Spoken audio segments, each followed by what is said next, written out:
Hello everybody, here is Patricia and I would like to talk to you today about present perfect. First, how we construct it and then how to use it, okay?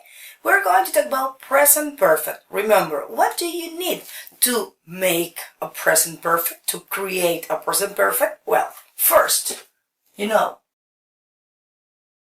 personal pronoun, then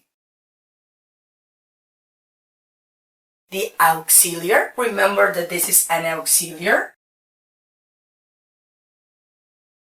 And then we need a verb in participle. Example.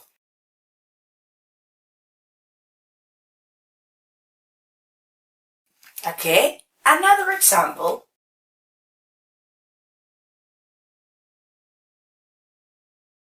Okay, remember, this is the construction. Personal pronoun, the auxiliary have, and a verb in participle. What happen if you have another personal pronoun? Example. She. Okay? Remember, the auxiliary changes a bit. Okay? She, he, or it has taken. He has finished. It has taken. Okay? Remember, I, we, you, they have taken, have finished. Okay? This is the construction.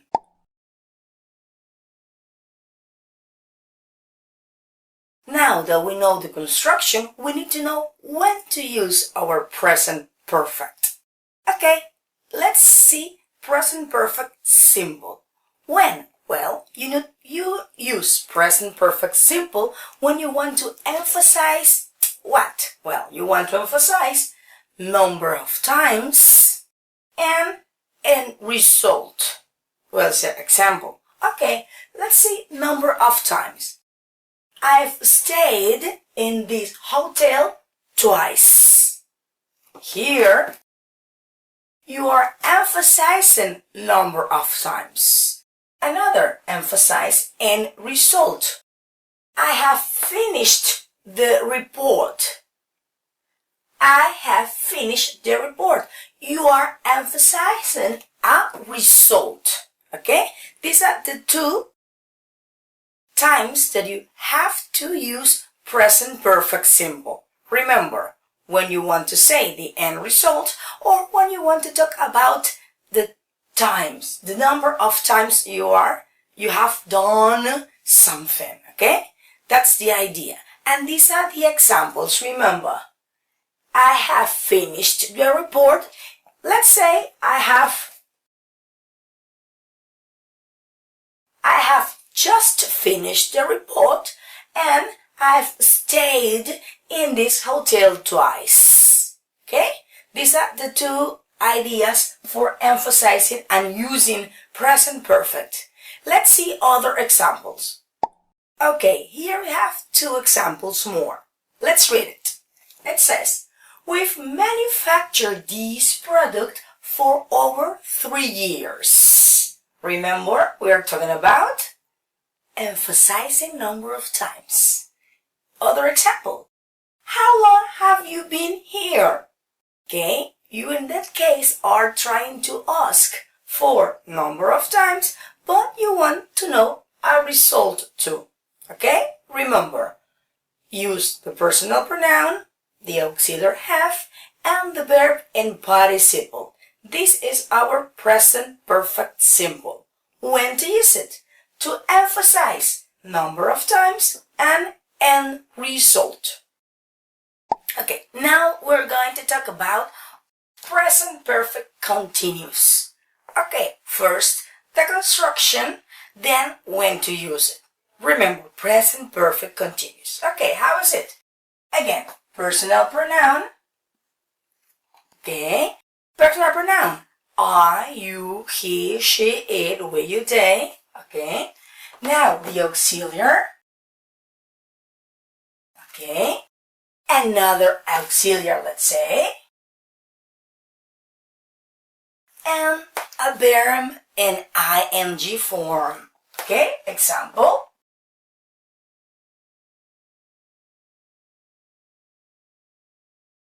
I have been working. Okay, present perfect continuous. Working. I have been working. Well, and she. Let's say she. Remember the auxiliary changes. Has been, okay, has been, and a verb in ing form, okay? Let's say waiting, for example, okay? This is, remember, the ing form, okay?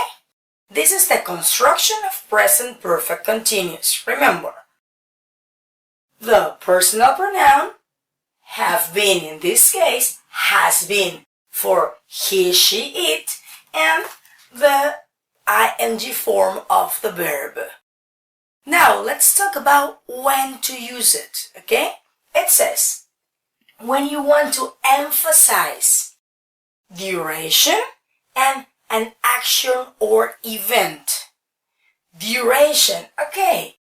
I have been working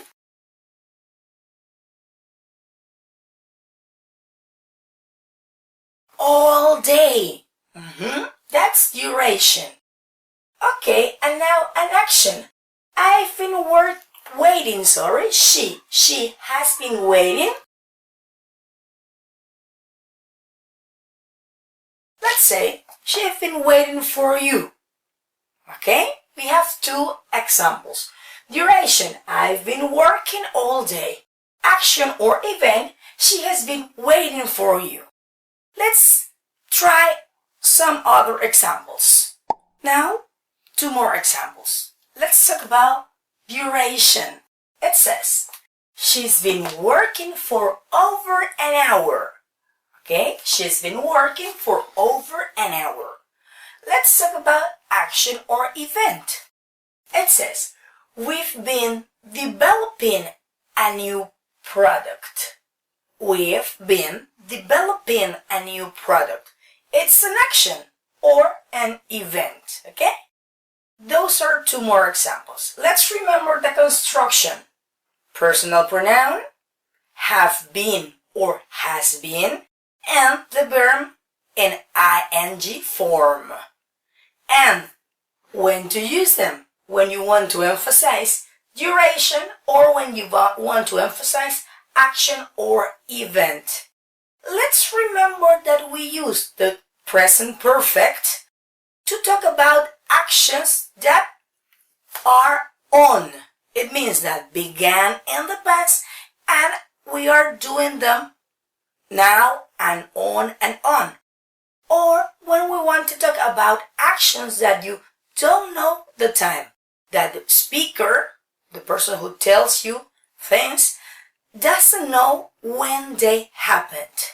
It's another way when you use present perfect. Okay? Thank you. Okay, now let's remember that there are some cases that you can use either present perfect simple and present perfect continuous. Okay? Let's read the sentence. I've worked here for 3 years. Let's repeat it. I've worked here for 3 years. And in present perfect continuous, I've been working here for 3 years. Again, I've been working here for 3 years. Well, you can say, well, how can I recognize it? It's very simple. Remember that though in this case, the two are correct. Correct to use in present perfect simple and correct to use it in present perfect continuous. Say, why? Well, remember present perfect continuous, it's to emphasize actions. Here we are emphasizing an action, the action of working. And when you talk about present perfect, remember that you use present perfect to do this. For actions that began in the past and continues now. Okay? This verse person is saying that he or she began working 3 years ago, but is continue doing it. Look at this. I've worked here for 3 years. It means that began in the past, but continues. It doesn't mean that the action is cut. No. The action is not cut. The action continues. That's why, in this case, the two are correct. Why? Because you are expressing an action that began in the past and continues now and over. Okay? Then, you worked here for 3 years and you've been working here for 3 years. The two are correct. Okay? This is all that I can say about present perfect. Remember, simple and continuous. Try to practice it. And if you want, you can watch the video anytime you want. Okay? Thank you so much and bye-bye. See you next.